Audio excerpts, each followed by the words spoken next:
Hello, Blackhawks fans, and welcome into another edition of the Four Feathers podcast. It's Tony Marchese alongside my guy, Steve.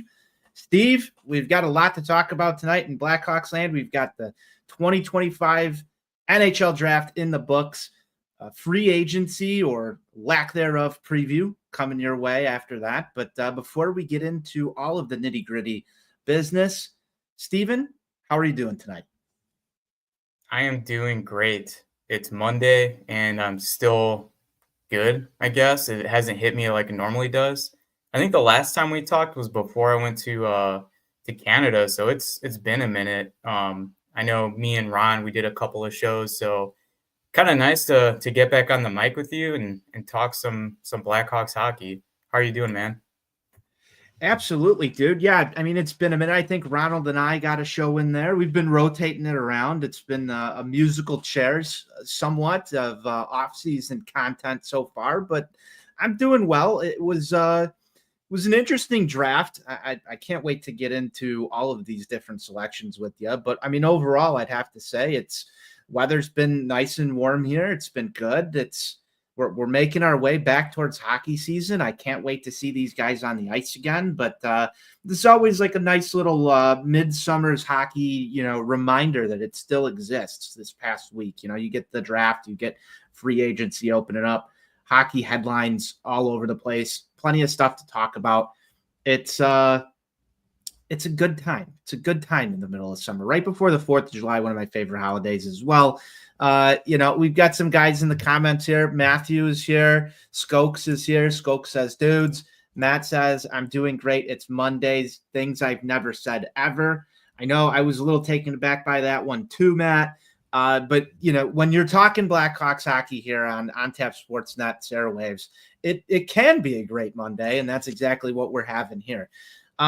Steve, we're going to start off with a little draft recap. I know our guy Ron gave an excellent first round overview on Friday night. You guys did a little bit of a watch along. I was out and about on the town, so I was unable to join you guys. However, he was able to sort of recap these first 3 picks that were made in the first round by GM Kyle Davidson. And we haven't had a chance to discuss those. So we're going to give sort of our thoughts on the big pick, Anton Frondell at number 3. I'm going to want to kind of talk to you a little bit about what you were feeling leading into pick number 3 overall, some draft reactions and the actual production, because I think that's a storyline. So first off, we're going to start off with, you and Ron are on these airwaves talking about the anticipation that was building for the Blackhawks number 3 overall selection. And I saw Ron throwing things off of his desk in preparation to be disappointed. You were sort of disappointed at certain times. And when San Jose selected Michael Misa, I think there was sort of a little bit of a breath that came over everybody, and we kind of knew it was going to happen, that Anton Frondell was going to be selected. But take me through what was going through your mind up until that point in time. And I know it felt like an eternity, just due to the nature of this draft. But walk me through it. How are you feeling now, and how were you feeling then about the number 3 overall selection in Anton Frondell? So before I begin, I'm just gonna say hello to my buddy Matt, so he doesn't chew me out again for ignoring him. I see you, Matt. But it was a nervous draft for me, and there wasn't really any reason to be nervous. And it was really annoying because well before the draft even started, I had it in my head that the Blackhawks were going to take one of Frondell or Desnoyers. And then obviously we all saw that there was all these crazy rumors about how the San Jose Sharks might be interested in Frondell. And at first I tried to put it out of my head. And then you start seeing more of these insiders and prospect analysts kind of confirming that, like, there is some truth to the smoke. But obviously, as the draft was going on, I was getting really excited because I thought, like, oh shit, like what if we see San Jose and they take Frondell and they took Misa just like everybody expected. So I wasn't disappointed that we got Frondell, and I wouldn't have been disappointed if we got Desnoyers. I think I'm more upset about the pre-draft hype. And they do this every single year before the draft, before free agency hits. Usually you hear like how there's going to be some big move or it's going to get crazy, and I try not to buy into it. And for the draft, I fell for it. I took the bullet, and it ended up like just kind of going how everybody expected it to. No big trades were made, and that's not even touching yet on the production quality of the actual showing. That was something else. But the draft kind of just played out like everybody thought. And we'll talk a little bit more about what Kyle Davidson did towards the end of the first round. But it wasn't like what people are saying. And I wasn't really expecting Kyle Davidson to make a big move. But with the way Elliot Friedman was talking about other teams making moves, that's what I was looking for. So I was kind of excited to see like what's Nashville going to do, or is Pittsburgh going to do anything? And they did, but it wasn't anything crazy or blockbuster type move. So it, like, the draft itself minus the production, it was just, that's what it was. It was a weak draft class to begin with, and things played out like how everybody thought it was going to be. Yeah, I mean, that's kind of where I'm at with it too. The production of the draft has gone downhill significantly, in my opinion, over the past couple of seasons. I wasn't at home watching this transpire, but some of the clips that I saw via X and hearing you guys talk about it on the watch along sounded like it was a complete disaster. And from the bits that I got, it probably was.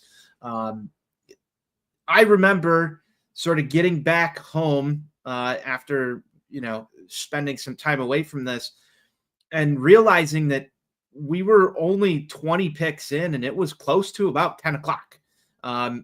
4 hours of drafting. I believe the draft wrapped up after about 5 hours.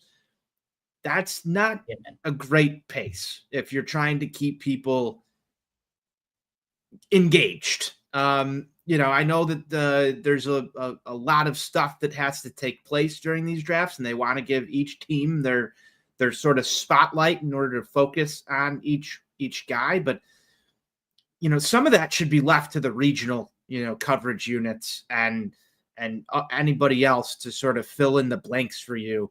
We got to get this thing moving a little bit faster in the coming years. Again, just my opinion, but I think, maybe 3 hours tops to get through 30 some picks. Oh yeah, I agree, that's probably your sweet spot, not 5-6 hours of drafting in one night. That's a little overkill in my opinion.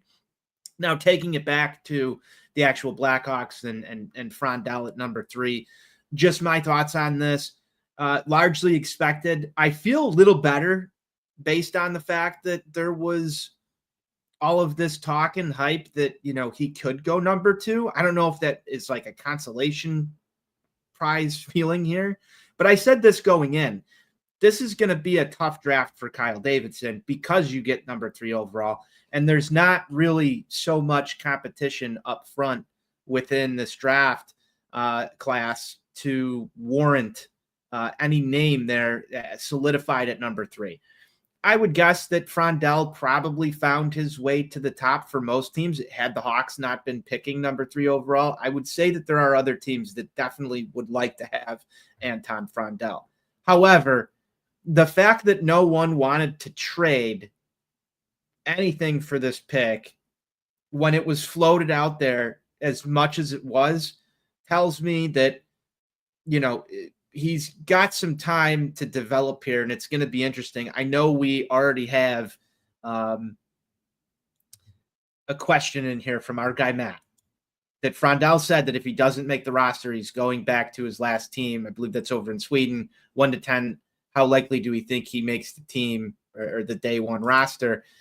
That's an interesting question. I don't know if I want to answer it immediately, Steve, because I kind of want to hear some thoughts on this from you as well. But, my immediate answer to this is it's really going to depend largely on training camp and how he looks in training camp.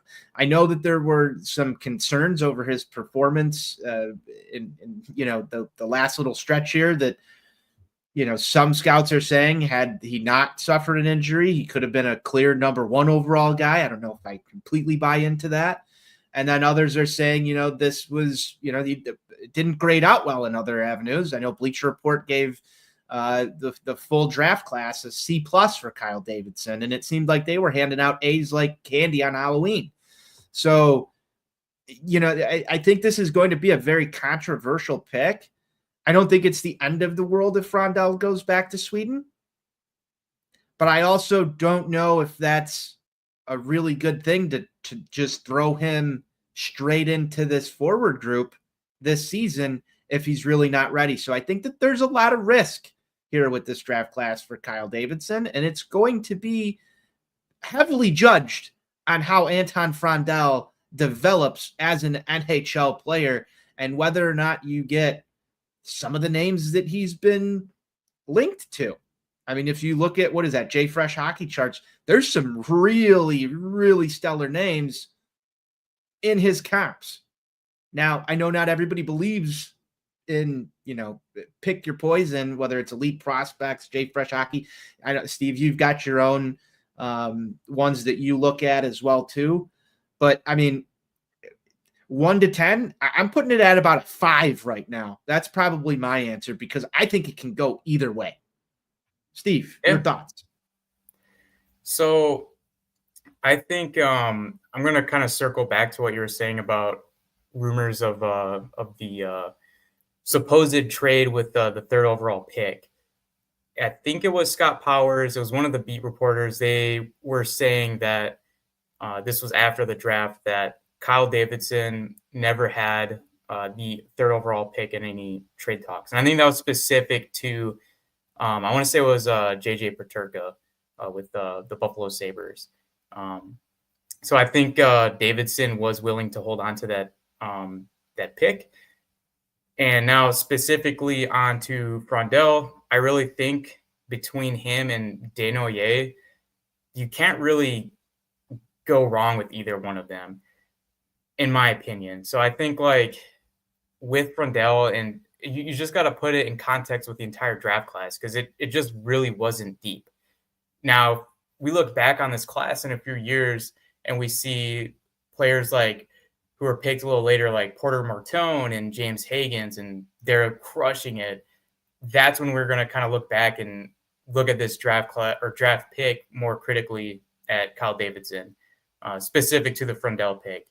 But if Frondell ends up hitting, I think it'll be fine. Me personally, the 3rd overall pick, I'm not stressing it. If it was Frondell or Desnoyers, I would have been fine. Martone or Higgins, I would have been a little not disappointed, but iffy maybe. Anybody else, I would have been like, what the hell are we doing here? So I know a lot of fans aren't too happy with Frondell. They don't see him projecting as high as other players. I was talking to Soft Serve Scouting on Twitter. He writes some stuff for Second City Hockey, and he was kind of saying how he doesn't see Frondell adapting well to North American ice, and that is like a concern that I kind of take into consideration because he's playing in Sweden. It's a bigger ice rink, so there's a lot more space, a lot more room. So when you translate all the stuff that he's doing onto North American ice, that's when it looks a little iffy. I think that's what people were saying about his performance in the World Juniors, because that was, if I'm not mistaken, that was on North American ice. So we are going to have to see how he plays his game here in the United States or Canada, because it's a totally different game from what he's used to in Sweden. Even though the league he's playing in, it's a great league. He played in that league starting at 17 years old. The average age is like 26 years old. So he's playing against men. He's not playing against like in the CHL where you're playing against like 17-year-olds and 16-year-olds. The only concern is he going to read the game at the same way that he does currently, except on North American ice? So that's where I'm kind of waiting to see is if that translates at all. And if it does, I'm not going to be worried. Now, to tie that into Matt's question, does he start the season or his career this season? I'm going to say no, because Kyle Davidson, he likes to make sure that all the players are developed. At least that's what he says. He sent Frank Nazar to the AHL. In my personal opinion, I think Nazar could have jumped straight into the NHL. I know some people disagree, but he likes to take his time with people. So I don't think he wants to rush Lundell to the NHL. That's Kyle Davidson's thinking. Me personally, I would play the kid in the NHL this season. I know it's very difficult, and you don't see that from 18-year-olds. And that was the thing with Connor Bedard was you don't ever see 18-year-olds going into the NHL, and you don't want to see that happen with Lundell and like quote unquote ruin his game. But if this kid is a third overall pick and we really believe in his game, I think it's worth at least trying out. I know that's probably going to piss some people off, and probably should have saved that for my ruffle some feathers, but that's kind of summing up everything I feel about Frondell. I have a follow-up question to this, and this, I mean, no wrong answers here. Is there some part of you that feels that the Blackhawks will try to push him to the NHL this season because of the implications of him being the number 3 overall pick and it carries higher weight?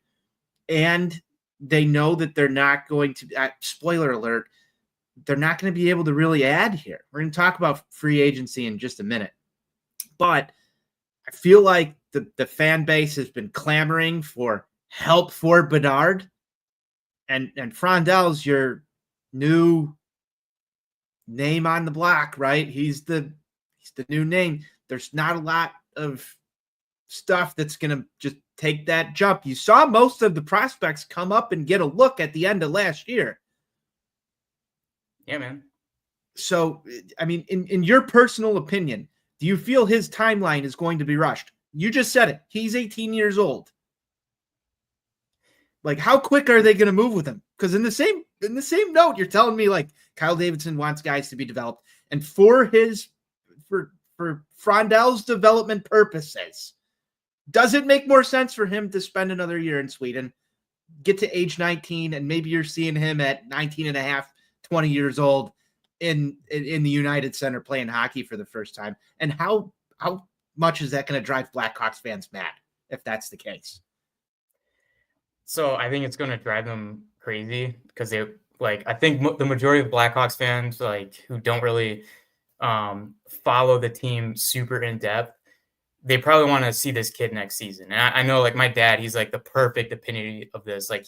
He loves the White Sox and the Bears, and then he'll follow the Hawks when they're good. So he's going to ask me, why isn't Frondell playing with the Blackhawks next season? And I think realistically looking at it, it makes sense to let him go to Sweden and play his game. But at the same time, I want to have him learn and make mistakes on North American ice.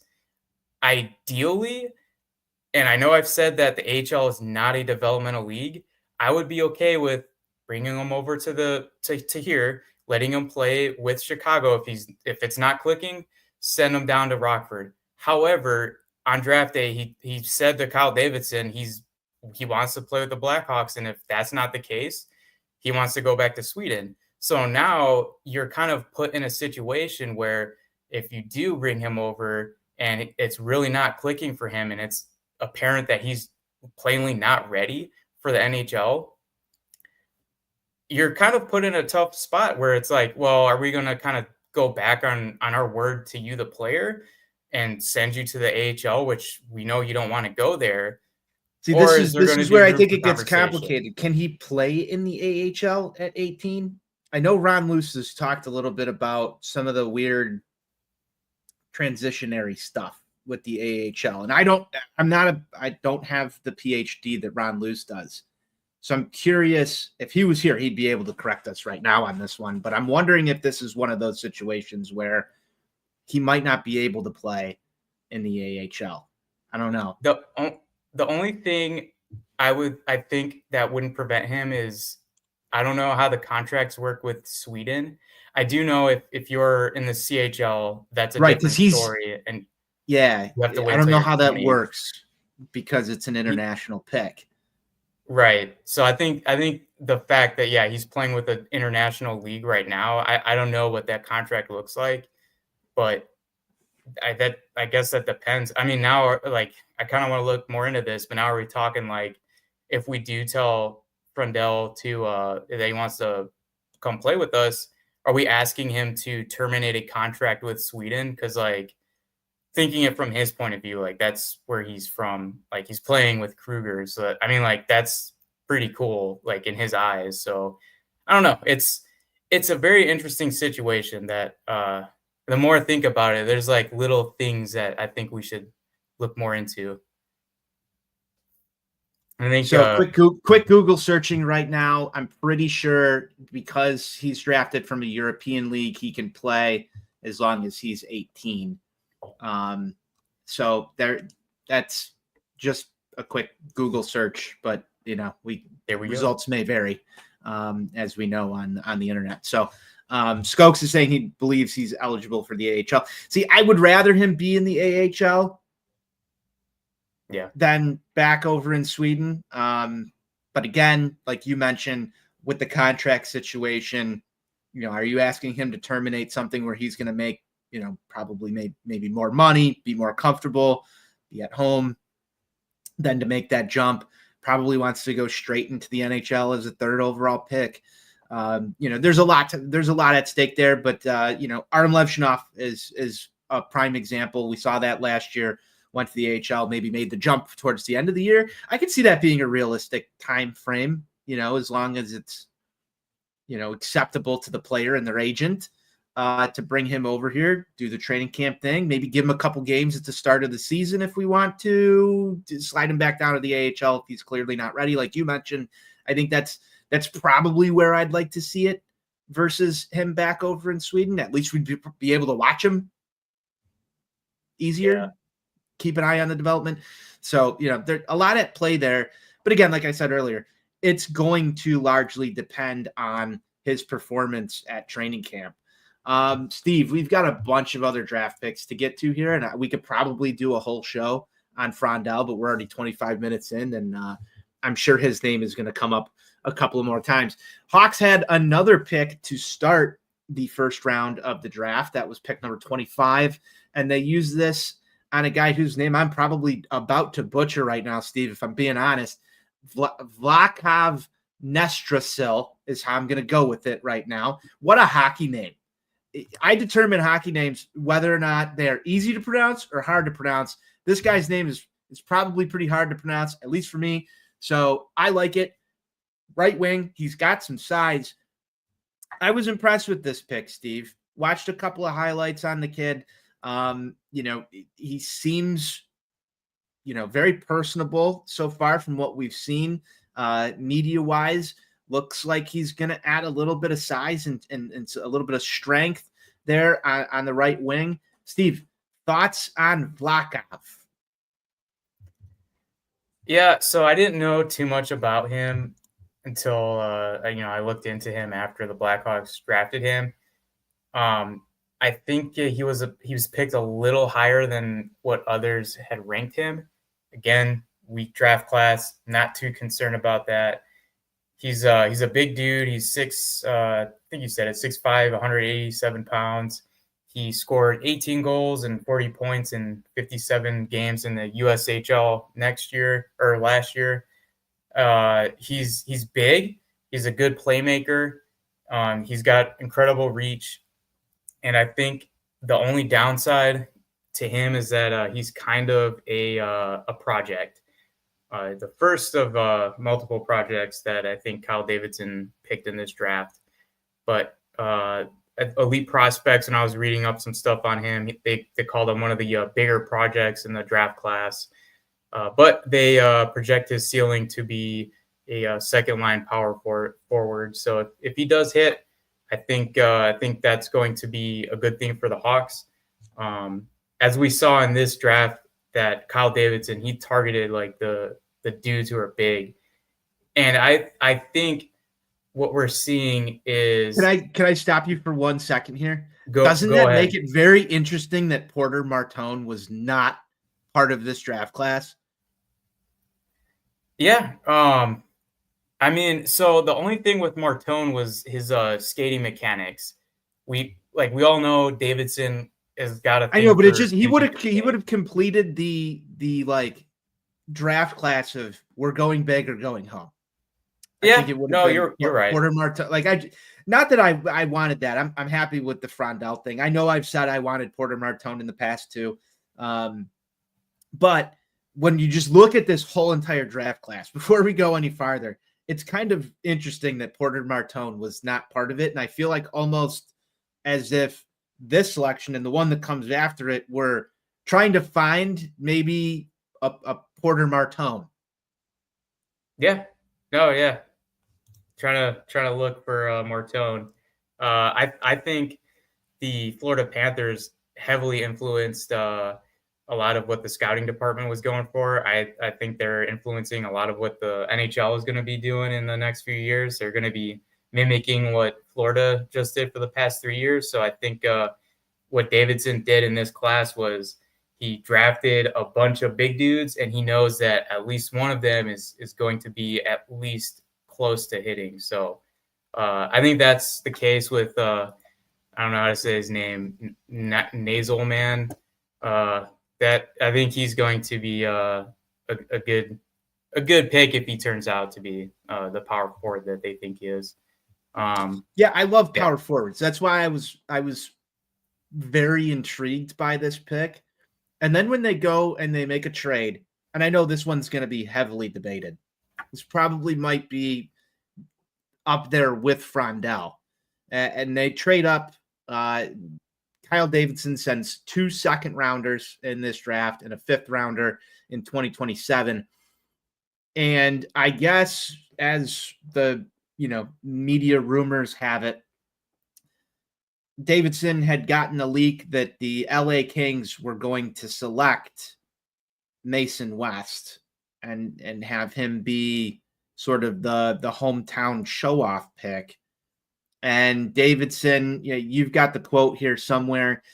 Davidson sends that over and trades up into the 29th spot for Mason West, another 6'5", 6'6", power forward-esque type player. Plays both wings.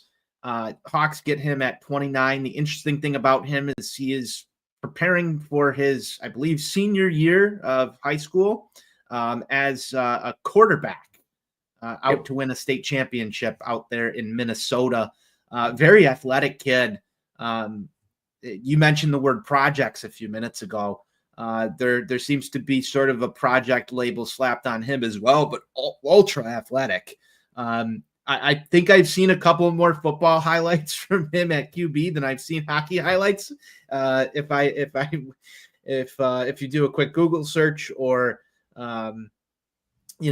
scroll through X, there's plenty of touchdowns being scored there, Stephen. But it's an interesting pick. I'm not going to say I hate it by any stretch of the imagination.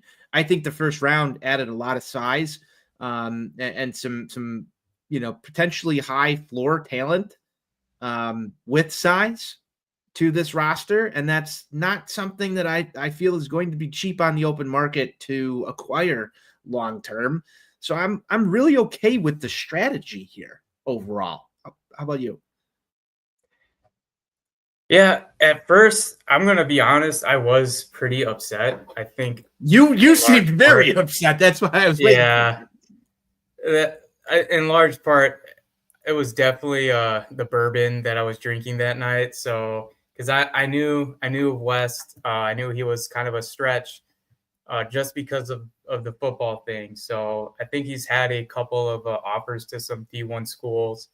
If I remember correctly, I don't think they're the best programs, but in my mind at the time of the draft, yes, I was upset because my thinking was, well, you may as well try to hit more with at least 2 more picks in the second round.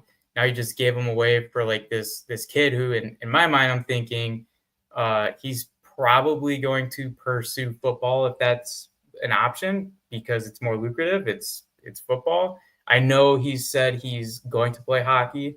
I know he is committed to playing with Michigan State in 26, 27. So he does have that next year where he goes back to school and he plays high school football. So that's why I was upset.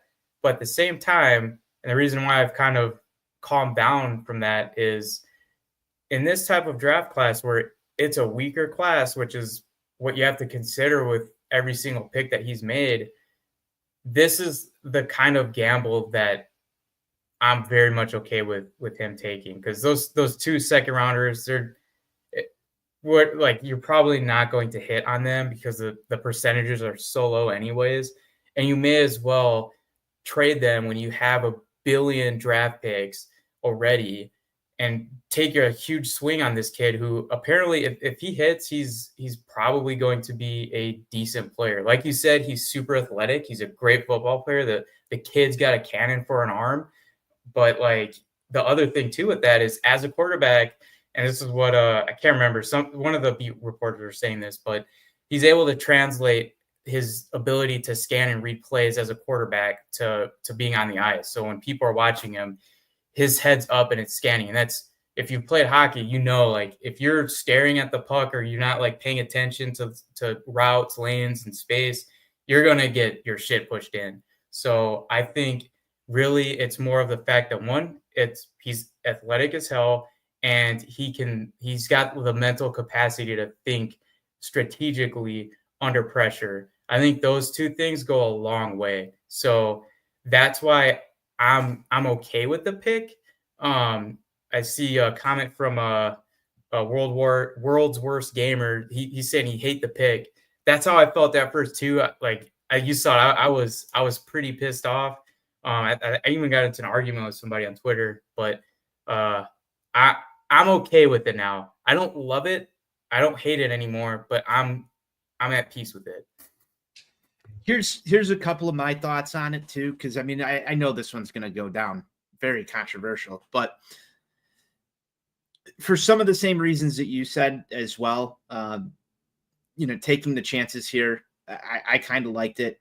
I think it's also, I'm going to have you read the quote in just a second. I think it's sort of comical that Davidson laid it out the way he did afterwards. Some of the rationale behind it is very memeable in the long term if this doesn't work out. And you're risking some stuff here. On the second note, behind that, I think it would have been better had he come out and said something more along the lines of, we have a surplus of draft picks, and we wanted to utilize those to do something this year, and by moving up into the first round for a 3rd pick, that allows us to select from higher end talent that we knew was not going to be available at another time, rather than the exact words he used. I think it was like grand slam swing or grand slam hack or something along the lines of that. I'll have you read that in a second because I know you've got it. But I was okay with the fact that you go in and you grab a Mason West, because if Vaclav Nestrasil doesn't hit, maybe Mason West does. And you're sort of buying yourself a little bit of insurance.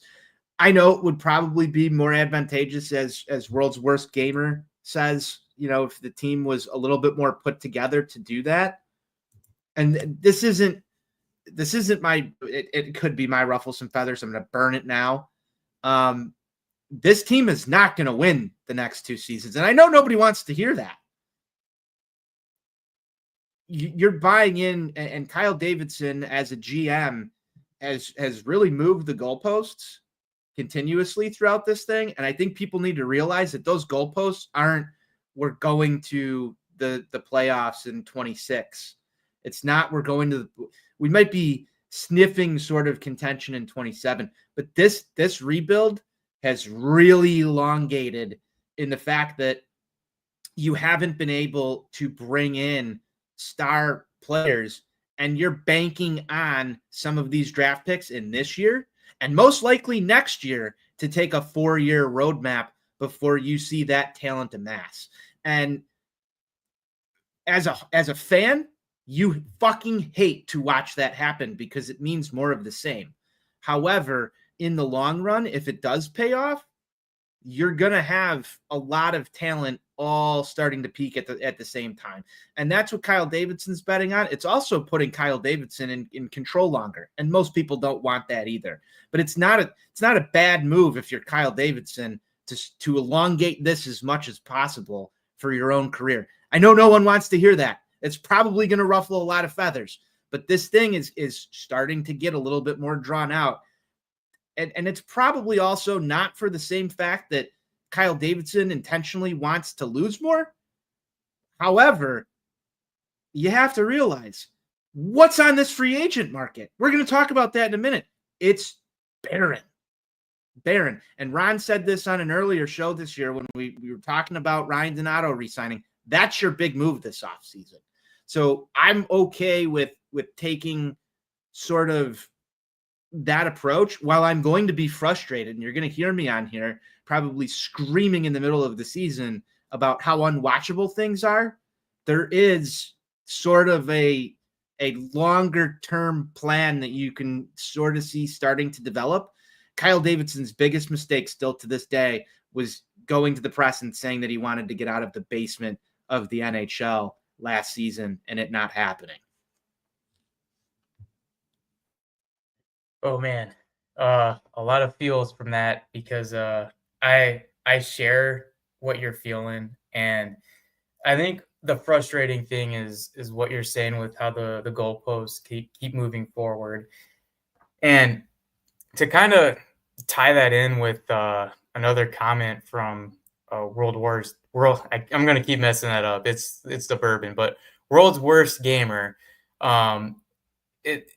You want to kind of hit on as many picks as you want. So I think what I'm kind of sharing with how he hates that pick is you're banking on this one kid to kind of hit, whereas like you could have picked 2 draft picks in the second round.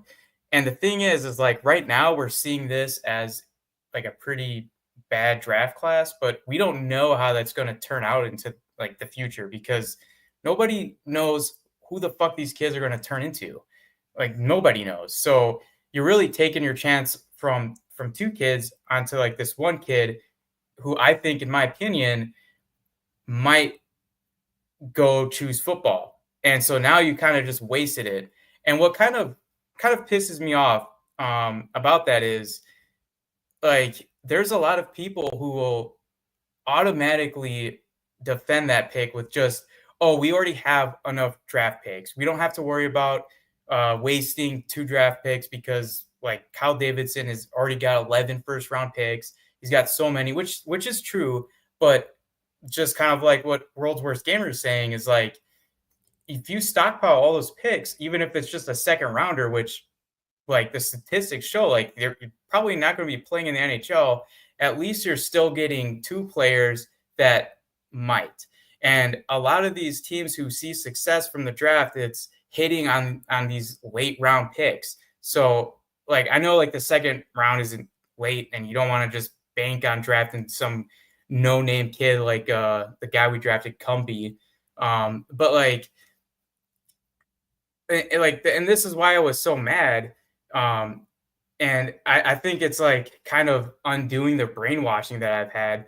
But like, me personally, I would have rather spent the 2 draft picks on 2 dudes in the second round rather than this kid, Mason West, who could hit. I hope I'm wrong. And I always tell people that if I say a take that I think is like critical, negative about the Blackhawks, I hope I'm wrong. Yeah. I don't know. You kind of Sorry, I went got me down. I going went. with, I went down a rabbit hole there, but I think it's important to consider.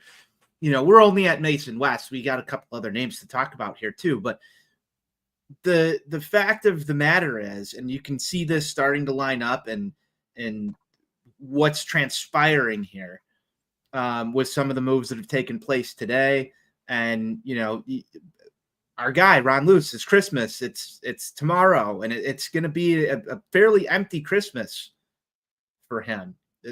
Santa doesn't have a lot of presents to deliver right now, and Matt said it in the comments. Don't understand the Kyle hate. Tell me which star players want to come here right now. If the kids take a step, then next year it's possible you see them consider the Hawks. Now, no chance. I sort of subscribe to this line of thinking that the gift that we got was seeing Sam Renzel last year, seeing Oliver Moore take that step. You've got Green, who had a small cup of coffee. You had Frank Nazar start to develop into someone that we were talking about. This kid could be a star in Chicago. You've seen Vlasic take the next step. You saw Ari Levshinov up in the NHL already. It's a very, very young team.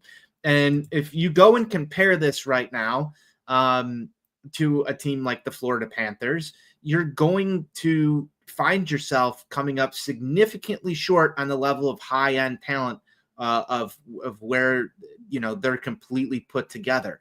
It's going to take that core that they already have sort of in place to develop into something like that. And it's not going to be an overnight thing. I have to tell myself this constantly.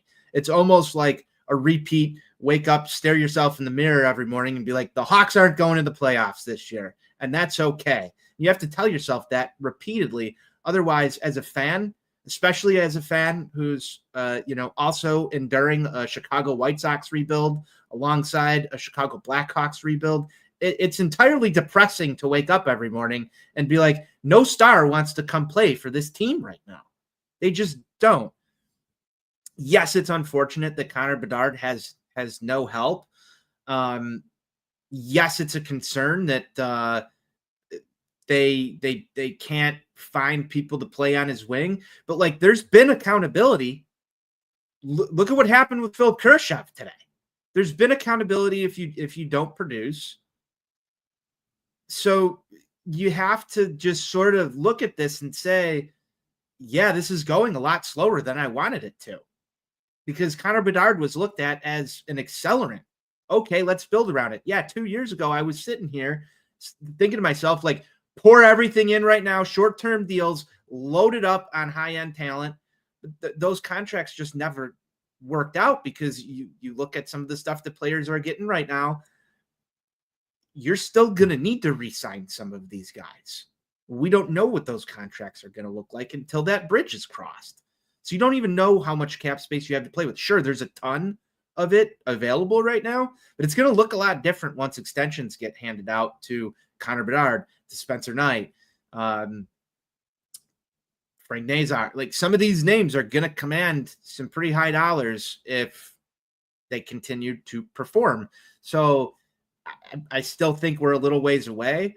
And, this might be a hot take early on, but you're angling for potentially another top 3 draft pick next year in a run at Gavin McKenna to be that kid that comes in here, or maybe a number 2, number 3 pick to come in here as well alongside Frondell. And it seems like that's the way they're going to build this offensive top 6 is through the draft. And for better or for worse, I don't think that that's the only way that you can do it.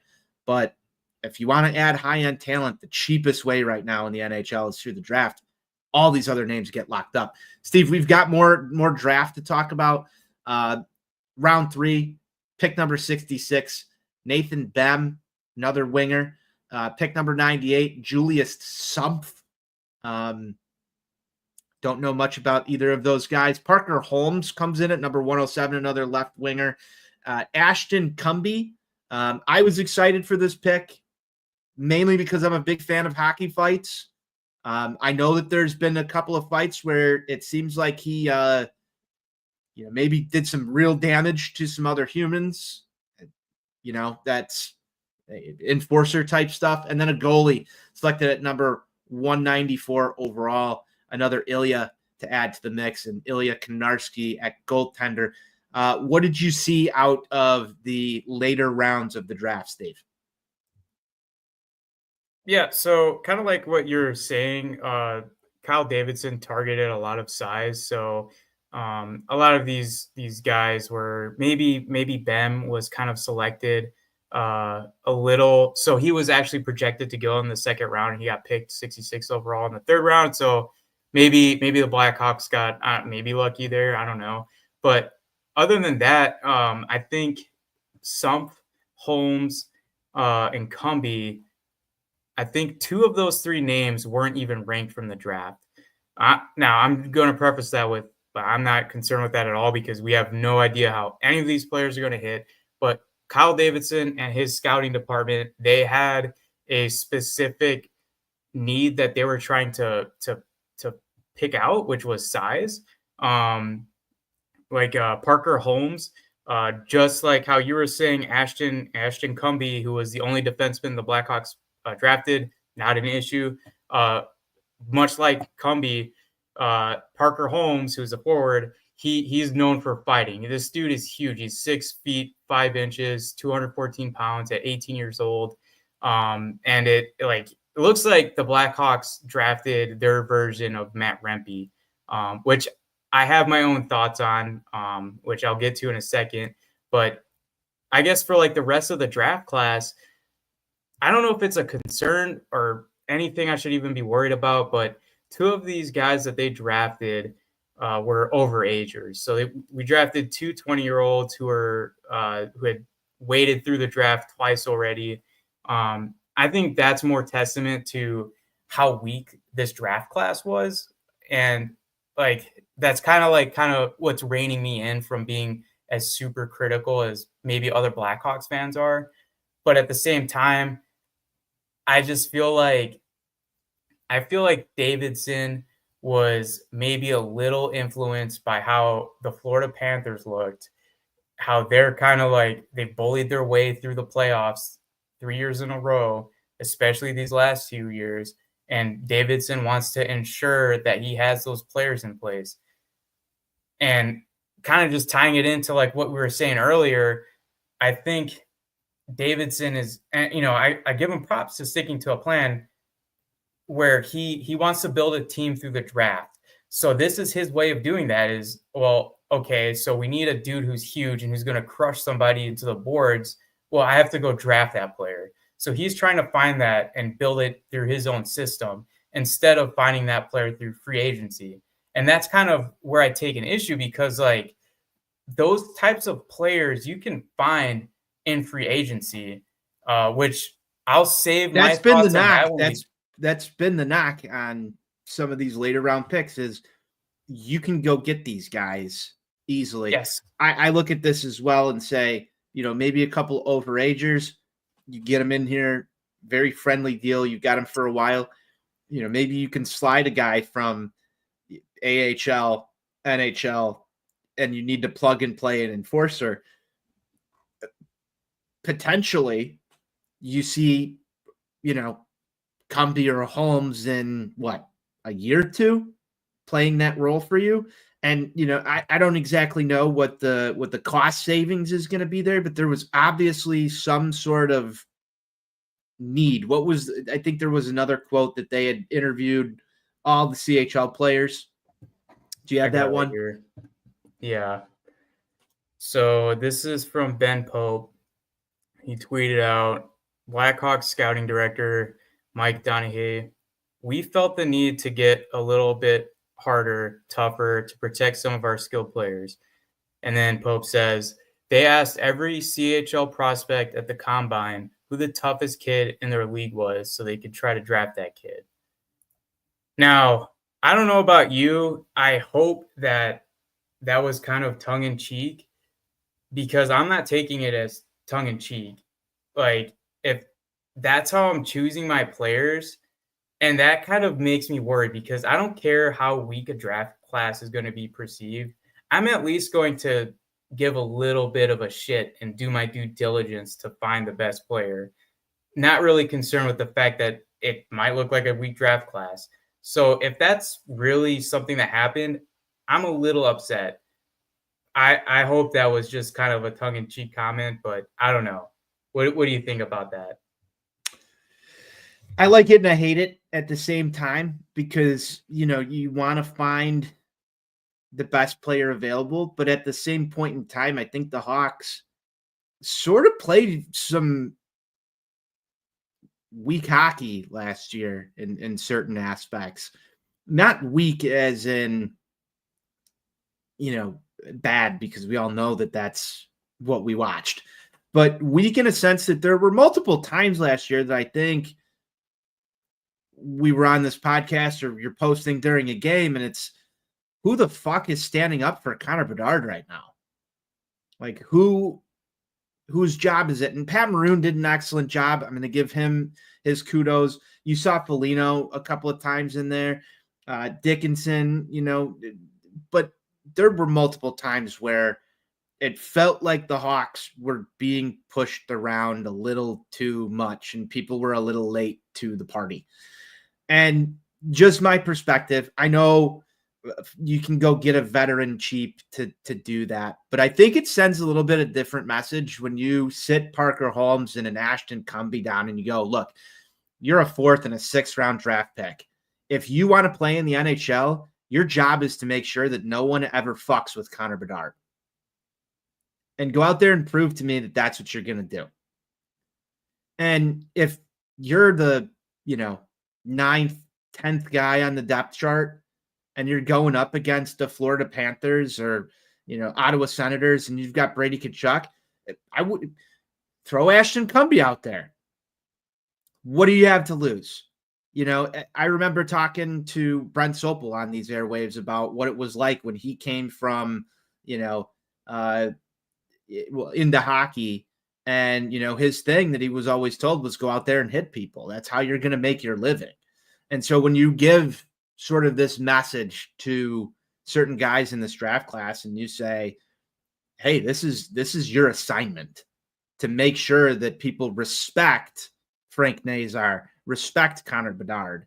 I think that gives someone a mission and something to aspire to. And it's a little easier to build them up and work on things than saying, hey, Corey Perry, come on my team because we know you're a shithead, and protect rookie Connor Bedard, because you have to learn from the past experiences. They've tried this now with multiple players through the Connor Bedard era. And how has that worked out for them? You've gotten a couple of vets who wind up retiring, a Corey Perry situation that went awry. I'm not saying this is the best way of doing it. I'm trying to get into the head of the front office and try and analyze, why would you take this strategy? And we got a comment in here. I hope Cumbie can do more than punch people. If he can't, he won't make the NHL. I hope he can do more as well. Some guys are just enforcers, and we've seen that in the NHL for a while now. You got to be able to skate at least, right? Like, don't fall down. I hope we get more out of these guys, but you never know. I mean, what was the knock on Jared Tenorti for a couple of seasons, Steve? It didn't do much well. He knew how to fight. Hell yeah, that dude sucked. Yeah. I don't know. That's kind of, I don't got a lot of other thoughts on the draft. Other than, I guess, my final grade for it. Even as critical as I've been, I am still going to give Kyle Davidson a B. And I think what brings that up is not necessarily the pick itself in Mason West. I don't even know if this makes sense, but the fact that he was willing to take a gamble and take a risk on something, I'll applaud him there. I think for me personally, everything after the Mason West pick, that's where I kind of get a little nitpicky. But then again, when it's that late in the draft, what am I doing when I'm worrying about some dude picked in the 6th round? So I don't know. What would your final grade be? I'm probably giving him a B minus. I mean, I didn't really like the way it all went down. I understand the process. I like the thought. I like the thought behind getting bigger and getting stronger. Part of me is like, okay, it was sort of average, but that's probably more a reflection of the class rather than the process itself that went into it. So I'm probably in the B minus B range, somewhere around there. Definitely not a home run at this point. But then again, like the exercise of trying to grade a draft 3 days afterwards is just playing with fire, because we're not going to know how this turns out for like another 5 years. And this is all just, talking points at this point. So it really doesn't matter what the draft grade is today. It matters what the results are, 4 to 5 years down the road. So we could throw out anything. I mean, I could sit here and call it an A+, and it's going to look bad if it doesn't pan out. And I can sit here and call it an F and be proven wrong. And here we are 5 years later, and it's like, wow, Frondell turned into a fucking superstar. So I mean, I'll give it a safe B minus. We got a couple other Hawks news notes, and then a little bit of a free agency preview. TJ Brodie, I think we touched on this a little bit. This has been widely reported. Going to get bought out, and then qualifying offer deadline, I believe, was tonight. Philip Kurashev did not receive a qualifying offer, while a few others did. That's Arvid Soderblom, who's largely expected, I think, at this point, to be the Blackhawks' number 2 goaltender entering next season. Pretty much given the fact that we don't know whether or not Laurent Brossoit even exists at this point, or if he's a figment of our imagination.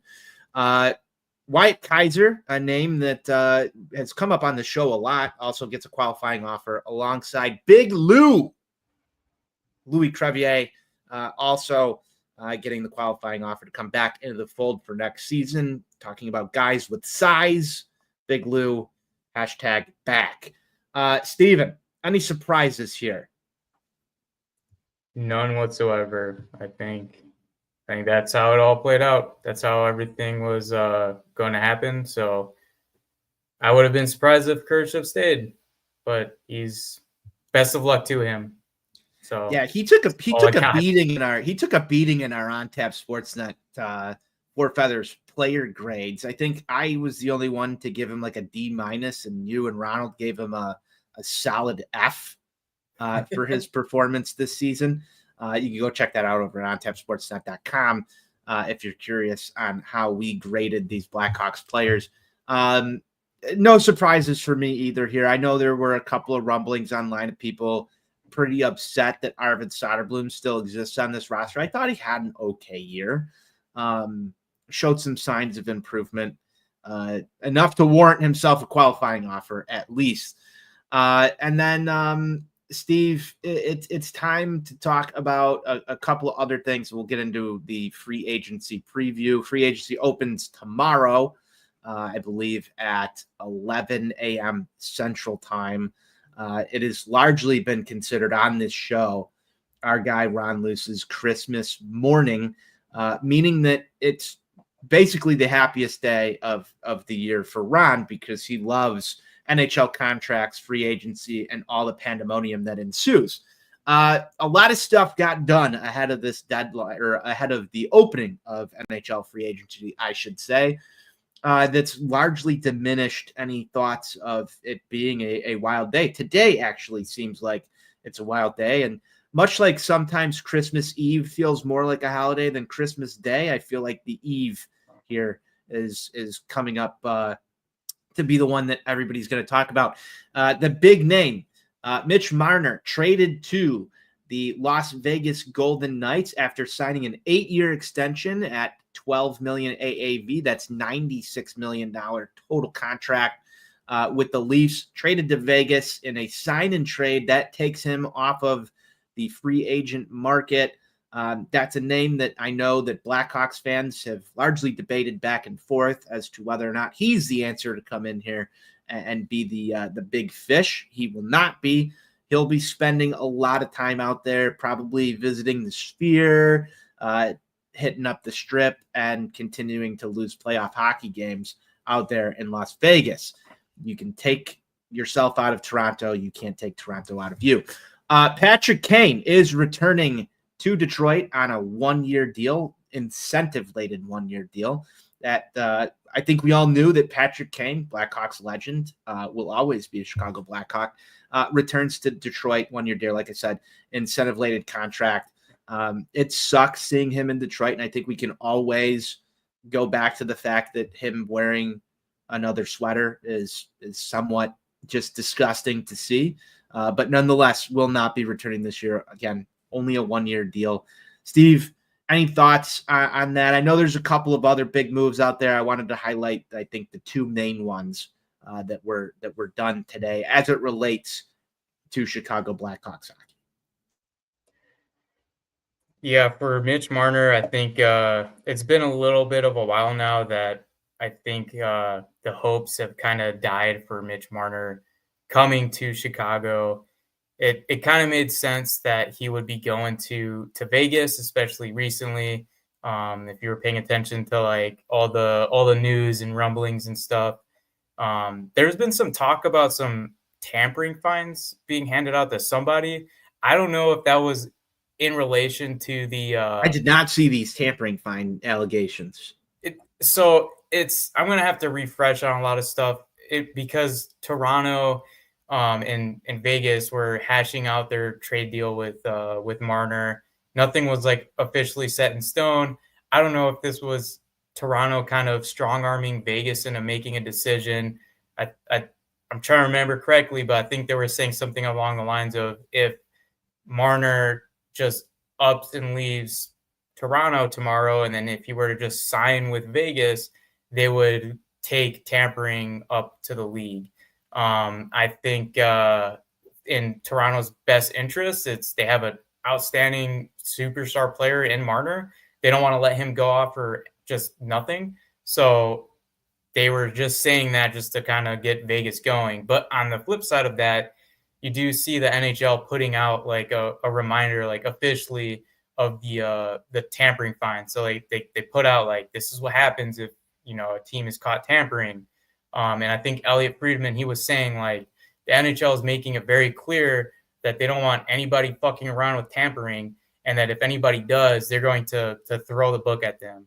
So I don't know if there was something weird going on with Vegas and Toronto, or if there's something else or if there is anything at all, but that's kind of what I was alluding to with the tampering thing. Yeah, that's very interesting that it's a sign and trade, because he could have just waited a day and signed that contract if Vegas was willing to pay that. Now, what I do wonder a little bit on the back end of this, let's go put the tinfoil hats on here for a minute. Say you kind of know what that market is, and you're Marner's agent, right? And you kind of know where Vegas is going to come in. Do you think you'd like try and go in there? Maybe it was like probably going to get projected at like, I don't know, 11, 10, somewhere there. And you're like, all right, Toronto, let's sign this for 12 and see if they still want to make the deal. Just to, kind of stick it to Vegas a little bit. Like, do you think that there's a little room to work there? I'm just curious. I don't know the inner workings of how this all goes down, but I'm wondering if you're Toronto and you go, all right, we're signing him 8-12. You have to do that, knowing that like maybe that's not what he would have gotten on the open market. Again, I don't know how it all levels out, but like, why would an NHL franchise sign this deal in order to facilitate that trade just for a couple of assets back? I don't even know if we've seen what the return is. We have, I think it was only Nick Ra from Vegas. He goes to Toronto, so it's not overwhelming. Yeah, going back the other way. No, it's not huge. I mean, at least Toronto gets something. Roz, I think he's a really good player, but yeah, for Marner, I'm you wondering if also we're got to gonna. think. I'm wondering if we're gonna get a period of like trades get shut off from the conclusion of the NHL draft to the opening of free agency. I'm wondering if we're not too far away from that. Yeah, you don't know, like that could be a thing that they implement. But yeah, I mean, if there were any fans that were hoping for Marner to come to Chicago, I think that ship sailed a long time ago. He's looking to go win, and I think that kind of is the case with everybody else that's remaining on the free agency class, which it's not a lot of players. It's pretty shallow. I know Florida, they somehow made it work where they signed Sam Bennett, Aaron Ekblad, and Brad Marchand. All three of those free agents are now Panthers again. I was pretty convinced that Ekblad was going to go to a different team because Blackhawks fans, whether you hate him or you hate him, Seth Jones has been really good for Florida in the playoffs, and I think he could fill what Ekblad was doing. Maybe not to the extent of Aaron Ekblad, but Seth Jones is still a pretty solid defenseman for them. And now that they've Embarrassment of riches yeah, in Florida right now. It's ridiculous. So I'm really, really curious to see how Florida does next year. I mean, like if they make it to the Cup final, I think personally I'm okay with labeling them as a dynasty. I know some people want to have them hit the 3 cup mark in a row before they could do that, but they're a fucking good team. So yeah, but beyond that, I think for tomorrow, Nikolaj Ehlers and Brock Boeser, Mikael Granlund, those are kind of like the 3 bigger names as far as forwards go. Now for Blackhawks, Those I aren't think exactly the biggest names either.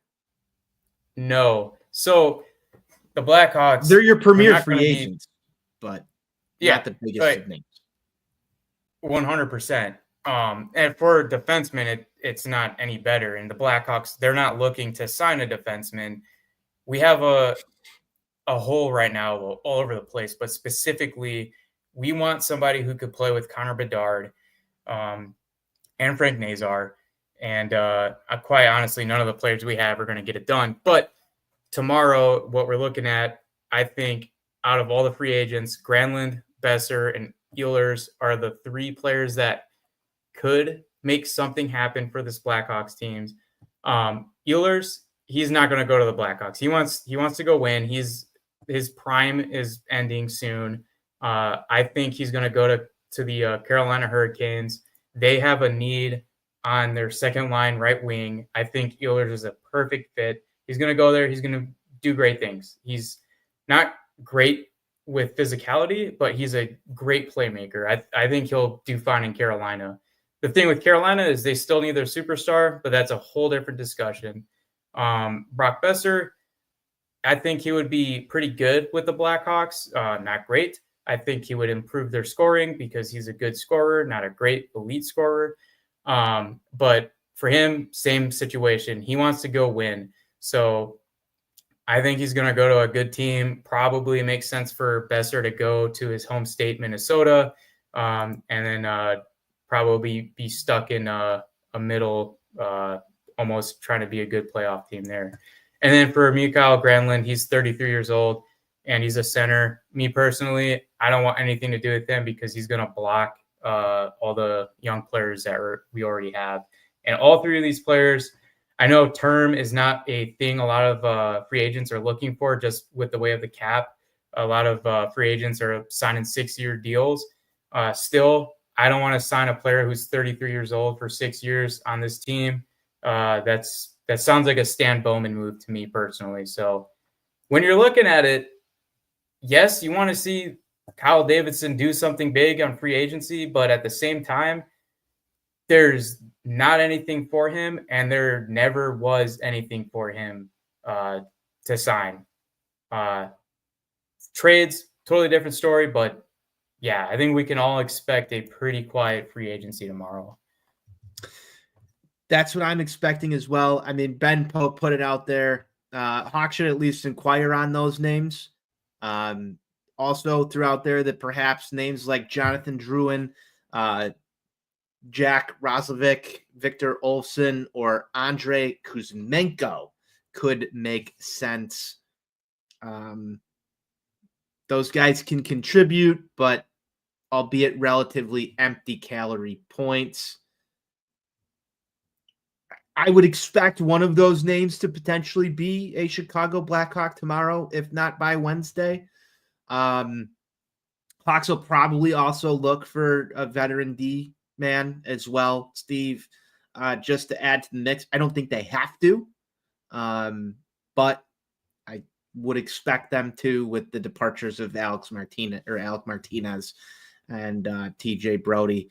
There's going to be one guy that Kyle Davidson probably takes a flyer on so that he can become the proverbial punching bag for Blackhawks fans next year to start complaining about in January and ask, why is this guy on the ice? You know that there's going to be one of those signings at some point. Some of those names include Tanner Janot, Mike Leismont, Luke Kunin, Nick Cousins, or Jeff Petrie, John Merrill, or Mark-Edward Vlasic, according to Ben Pope. Those are not my names. Those are Ben Pope's names in his article. Shout out to Ben for continuing to provide excellent coverage of the Chicago Blackhawks. Steve, those are all names where I think we would sit here and be very whelmed if they were to join the Chicago Blackhawks. I'm all in on the youth movement at this point. I'd rather be frustrated that guys are making mistakes at a young age rather than some of the veteran fluff that we've seen. Although we did get good stories out of Pat Maroon last year, and Nick Foligno continues to exist at least for another season. Any thoughts on those guys? Yeah. From Kyle Davidson's point of view, I think from Kyle Davidson's brain, it makes sense to sign those players. And I think the beat writers are saying these things for a reason. I think they're going to sign a depth defenseman. I don't think we need one. They're going to want somebody who has experience and who can stand in as a seventh defenseman. My issue that I take strongly with that is we have a lot of young players. Alex Vlasic is 24 years old. Yes, he has a lot of stuff to learn. He's fine. He's not a true veteran player in the sense of a veteran player, but he's a veteran player. He can teach these kids and relate to them better than TJ Brodie can. Connor Murphy, whether you love him or hate him, I think he's a great leader. He's fine. He's all you need for a veteran player. You do not need another TJ Brodie, who you're going to say is going to be a seventh defenseman, and then he's going to become somebody who's holding up a spot from Ethan Del Mastro. Because the coaches, we see it all the time. We've seen it with Q. They're going to prioritize veteran players because they know what the veteran players are going through. They don't want to see some rookie kid pass them up. So they're going to, and quite frankly, they understand the game better than a rookie player does. So in the coach's mind, it makes more sense to play somebody like Brodie, even though it probably benefits the organization long-term by letting Del Mastro go out there and fuck it up a couple times. So to me, you don't need a depth defenseman signing. At this point, if tomorrow all we get is some random Tanner Janot signing, I'll be fine. And I think I've been very patient and I've been very okay with Kyle Davidson I'm still on the Kyle Davidson train, even though I'm critical. I still think that he's got a plan. He's sticking to it. But once we start seeing these veterans sign back into the lineup and we're another bottom three team again next year, in the Gavin McKenna sweepstakes, that's when I'm going to lay down my patience, because in 2022, when he came in, this was supposed to be a 5-year rebuild. Okay, got it. Rebuilds take a long time. What doesn't help is seeing all these kids with talent get stifled and passed up by your Brodies of the NHL. So as I know what's going to happen, as soon as we see a depth defenseman sign, a veteran defenseman, I'll be pissed, because no, we need to just let the kids play, run the kids, let them own the blue line. If you want to find a veteran forward, cool, fine. Like, even that, I'm a little skeptical. I was reading Scott Powers' article today, and they're already talking about how they're going to try to find an enforcer type player. And I don't want to get off the rails too much, because we already talked about it throughout the draft, but why the fuck in 2025 are we looking for an enforcer? Like, I love fighting. Fighting and violence in hockey, I love it. Don't get me wrong. Like, whenever Jared Tenorti dropped the gloves, I was all in on it. I never Electric. hated it. Yeah, it's awesome. However, if we're talking about finding players to fill the enforcer role, what the fuck are we doing? Like, we don't need to find an enforcer. Steve, I think they do, because they lost Pat Maroon. So they're going to try and develop what they had last year. And even that wasn't enough to stave off some of the comments about protecting this is the classic frustration. I'm just preparing you for being frustrated. Well, so you're right. Maybe it comes in the form of a trade. Maybe they're just gonna stick, Cumbie out there next year because he's over age. You never know if they can't get it done. But I think that's firmly on their to-do list for tomorrow, is to go out there and find someone that can go out there and fight. Yeah. And so I don't know. Like, it might not be the best use of resources, but Kyle Davidson tonight, he's laying in bed right now. He's getting all comfy, and he's like, all right, I'm going to go out there and I'm going to sign the baddest motherfucker I possibly can tomorrow. I'm going to give him $850K or $1 million to protect Connor Bedard. Rocky Wirtz's money well spent. I want to see these kids figure it out. Like, I don't want them to rely on Pat Maroon to stand up for them, which I loved when he did, but that was why he was here, was to teach these kids a lesson. So now it's time for them to execute the lesson of, if you see Connor Bedard or Frank Nazar getting a swirly on the ice, you go over there and you kick their ass. If we sign another dude to do that for them, they're going to be, where's daddy at? Like, I don't want them looking for daddy. I want them to, like, man up and like take matter into their own hands. I don't disagree with you. And I think that, just going back to what we talked about in the draft class this year, apparently that's been identified as something that's not in the DNA of some of the hockey players that are currently on this roster. Yeah. And that kind of concerns me, because it concerns me a lot. It concerns me, not just kind of. It concerns me a lot. We've got some comments coming in here. I know that our guy Fubar is a little bit behind on the stream based on an earlier comment. But if West goes and play football and doesn't sign an NFL contract, the Hawks get a contemporary second round pick. I know that we're well behind that, but that's also important to note. And World's Worst Gamer, it's not in the DNA of many in the league. Yeah, I know. I kind of miss that kind of hockey, man.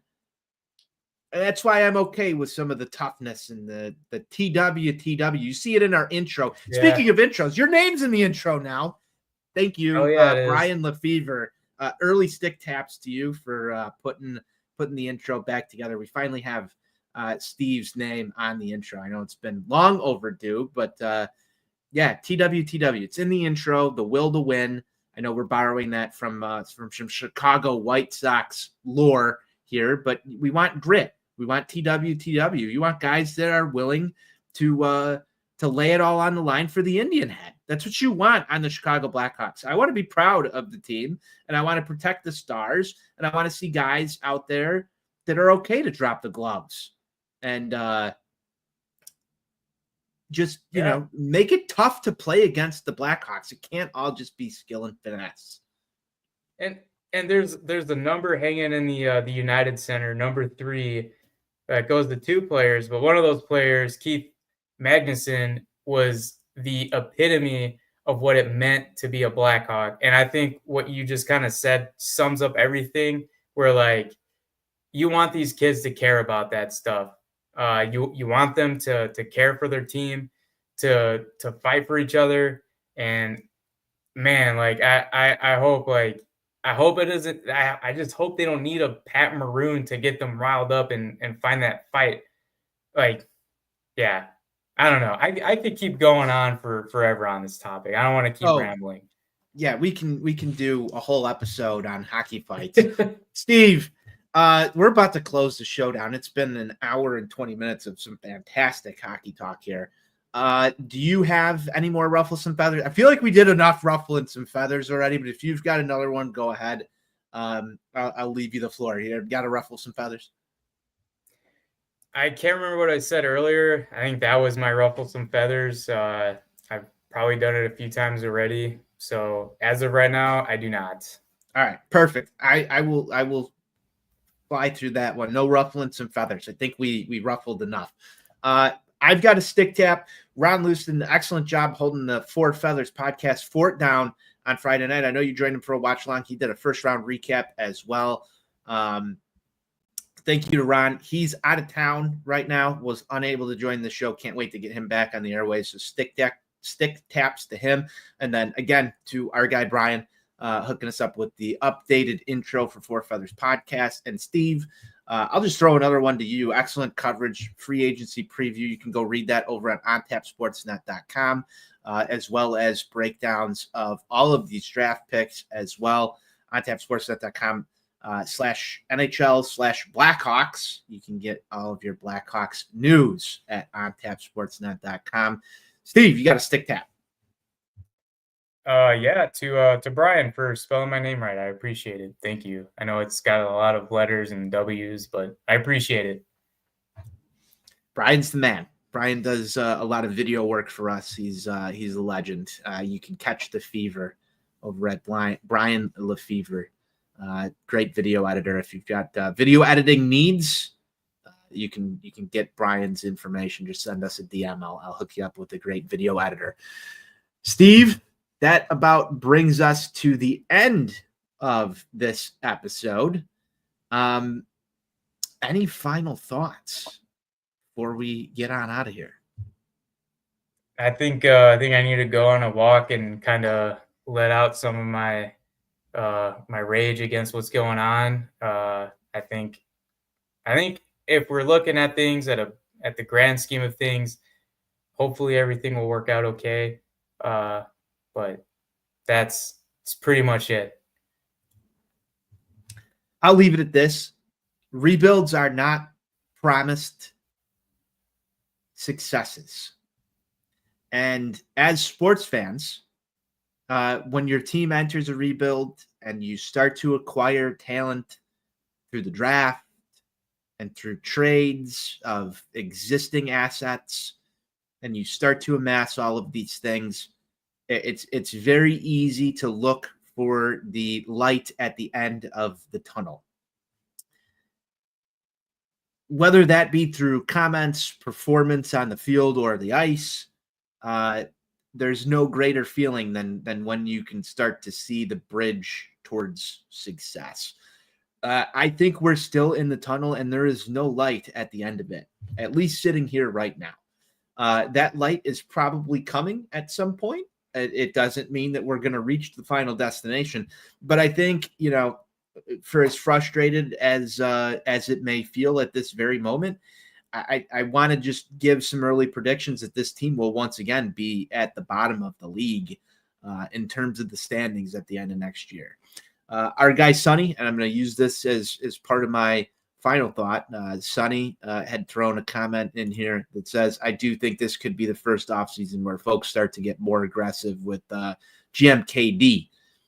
And I do agree with that because I'm seeing it all over the place when I scroll X. And I think, just personally speaking, I'm not trying to tell you have all the patience in the world. Be okay with what's happening. I'm not trying to sell you on Kyle Davidson. I'm not trying to say that what he's doing is a great job.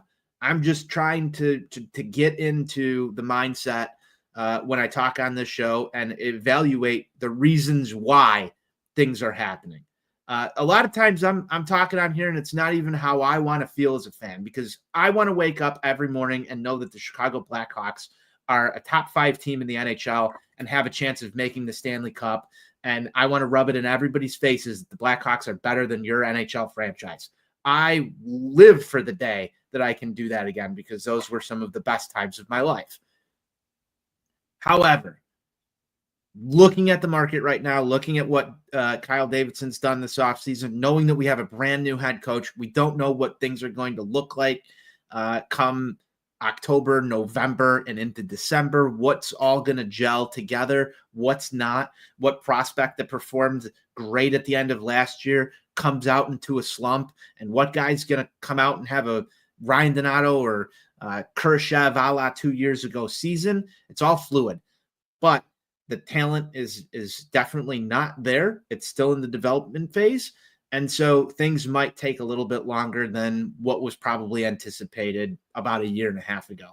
That's where I'm at with this team. That's my evaluation. That's my final thought for today. Thank you to everybody who tuned in, joined in the comments.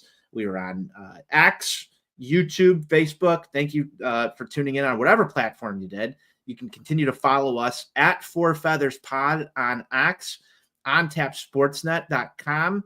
As I've mentioned a couple of times, you can follow Steve at DirtyThird81, myself at Tony on Tap. Once again, thank you to everybody who tuned in, made this an awesome show. We'll be back soon enough with a little recap of NHL free agency, probably react to some weird, interesting signings, maybe make some predictions on who we're going to scream about because Kyle Davidson signed them to a veteran deal to steal time from a young guy, and probably have a couple more season outlook shows as we get down and closer to NHL training camp, which is just around the corner. Steve, this was an excellent Monday night.